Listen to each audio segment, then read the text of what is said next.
Hi friends, welcome to Load of Crock's 2-minute makes.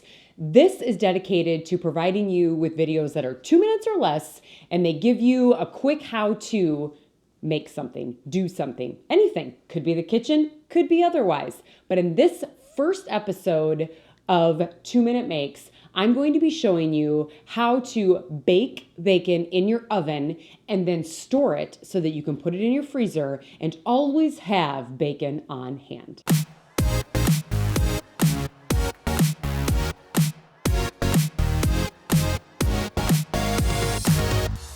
Line a baking sheet with parchment paper and then add your strips of bacon across the parchment paper. Bake at 350 for 17 to 20 minutes, taking it out at your liking based on the crispiness. I use a baking cooling rack to put the bacon on to let it cool.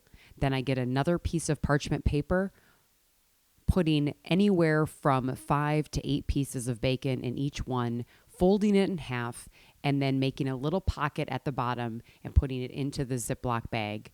I can fit 4 to 6 of these in one, and then I put it in my freezer, pulling out each bag of bacon anytime that I need it, and then I do it in the microwave for 30 to 40 seconds. Friends, thanks for joining me on this 2-minute make. Enjoy the bacon.